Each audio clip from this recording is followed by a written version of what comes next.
So friends, in the last section of trigonometric function, we have studied the concept of principal solution.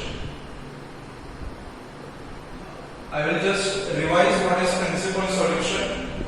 The value of an angle, if I consider the angle as x, then the value of an angle which lie between 0 to 2 pi, the range given to us is 0 to 2 pi, and it satisfies the equation, is basically called as the principal solution. For any trigonometric function, basically if I say sin x is equal to half, then for this trigonometric equation, compulsorily I should have two principal solutions. Both the principal solutions will be positive, both the principal solutions will be satisfying the equation, and both the principal solutions will be between the range of 0 to 2 pi. That principal or that angle is called as the principal solution. Now today we are going to learn a very important concept of the chapter, which is called as general solution. Now general solution is matlab kya, and how it is different from the principal solution, and what are the common points between the principal solution and general solution. See, when I say sin x is equal to half, तो हम लोग ने principal solution में देखा कि हम लोग ने उसकी सिर्फ दो ही वैल्यू दी है. मतलब अगर sin x is equal to half का आंसर निकालना है तो x is equal to, मैंने पहला एंगल लिया 30 डिग्री, दैट इज 5/6, और दूसरा एंगल आएगा 5/6 which is 150 degree, because sin x is positive in first and second quadrant. But it doesn't mean that there are only two values of angle x which are going to satisfy the equation. Any trigonometric function has infinite number of solutions. ये जो trigonometric equation है उसके सिर्फ दो नहीं, तो there are infinite number of solutions, and those infinite solutions are basically called as the general solution. तो general solution के पार्ट में हम लोग क्या करेंगे? If we have been given a function sin x is equal to half, so we will prepare a mathematical condition or mathematical equation that will represent all those angles which are going to satisfy the given trigonometric function. See, because it is impossible to write each and every angle, हम लोग infinite angles का value तो लिख नहीं सकते, तो हम लोग क्या करेंगे? We'll find a mathematical condition or an equation which will satisfy the equation which will represent all the angles that will give me sin x is equal to half or any other trigonometric function which is given to you. The number may be positive, the number may be negative. यहाँ पे हम लोग को कोई भी range satisfy नहीं करनी है, यहाँ पे हम लोग को कोई भी कंडीशन सेटिस्फाई नहीं करनी है कि वो पॉजिटिव ही होना चाहिए, उसके दो ही आंसर आने चाहिए. There is no condition in general solution. The only property, the only point that we should remember is हम लोग ने जो एंगल निकाला है वो एंगल सिर्फ ये इक्वेशन को सेटिस्फाई करना चाहिए. तो प्रिंसिपल एंड जनरल सॉल्यूशन में तीन डिफरेंसेस है. नंबर वन, यहाँ पे we have to find a mathematical equation. यहाँ पे हम लोग ने एक्चुअल एंगल्स निकाले. यहाँ पे there is no range restriction, यहाँ पे we have a range restriction. यहाँ पे the angle may be positive और नेगेटिव, बट यहाँ पे compulsorily we had a positive angle. ये न्यूमेरिकल एग्जाम्स में 3 या 4 मार्क के लिए आएगा, और ये जो न्यूमेरिकल है it will be an MCQ. So this question you can expect in question number 3, जहां पे out of 12 you are supposed to solve any 8 and each question will be of 3 marks. Now how do we find the general solution? तो उसके लिए हमारे syllabus में general solution को total 4 categories में, 4 types में क्या किया है, क्लासिफाई किया है. Type number 1, we'll each and every type individually. ये जो टाइप है उसमें जो मैथमेटिकल इक्वेशन है उसका डेरिवेशन आपको सिलेबस में नहीं पूछा जाएगा, but just for your sake मैं 2-3 डेरिवेशन जो है वो आपको एक्सप्लेन करूंगा कि वो न्यूमेरिकल, वो मैथमेटिकल इक्वेशन डिराइव कैसे हुआ। तो टाइप नंबर 1 में हमें जो इक्वेशंस या फिर हमें जो ट्रिग्नोमेट्रिक फंक्शंस दिए जाएंगे उसमें the first function will be if sin theta is equal to 0।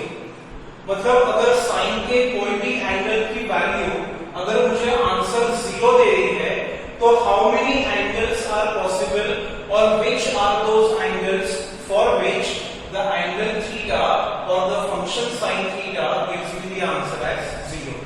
तो अगर sin theta is equal to 0 है तो माय जनरल सॉल्यूशन और द मैथमेटिकल कंडीशन और the mathematical equation is given by theta is equal to n pi where n belongs to the group of integers।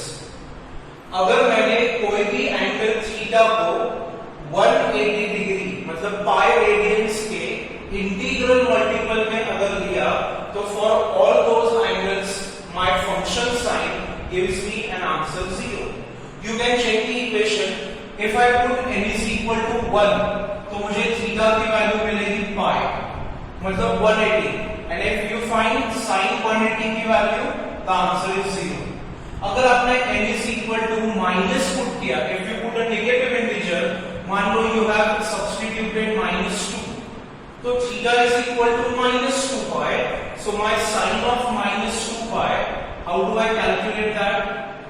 तो हमें 10th standard में ये point सिखाया गया है, sin of minus theta is equal to minus sin theta, minus sine बाहर आ गई। अभी 2 pi मतलब 360 डिग्री, तो sin 360 की वैल्यू 0 रहती है and -0 is nothing but the answer 0। So अगर sin थीटा 0 है, it means that the value of an angle theta should belong और is equal to n pi where n belongs to the group of integers। तो ऐसे करके हमें हर एक function का अगर 0 वैल्यू आता है तो उसके लिए क्या सॉल्यूशन मिलेगा, क्या इक्वेशन मिलेगा, that equation is basically called as the general solution. So for cos theta equal to 0 I have the general solution as 2n plus 1 pi by 2 where n belongs to again the group of integers। इसे हम लोग ने कैसे याद करना है, theta is the integral multiple of 180 और यहां पे theta is the odd multiple of 90। अगर आपने यहां पे n की कोई भी वैल्यू पुट की तो ये जो ब्रैकेट का वैल्यू है वो हमेशा ऑड नंबर ही मिलेगा। इफ यू पुट 0 तो 0 plus 1 is 1 मतलब वो ऑड हो गया। इफ यू पुट 2 तो 2 2s are 4, 4 plus 1 is equal to 5। तो 90 डिग्री के कोई भी ऑड इंटीग्रल मल्टीपल में जो एंगल मिलेगा, for that angle my cos theta is always equal to 0। You can find cos 90 वो 0 है, यू कैन हैव cos 270 मतलब 3 pi by 2 again it is 0। You can find cos 450 that is 5 pi by 2 again it is 0। So for all those angles of odd multiples of 90 my cos theta is equal to 0। My next function tan theta is equal to 0। अभी ये याद रखने के लिए I'll give you a hint। हमें पता है कि tan theta मतलब क्या, तो it is sin upon cos।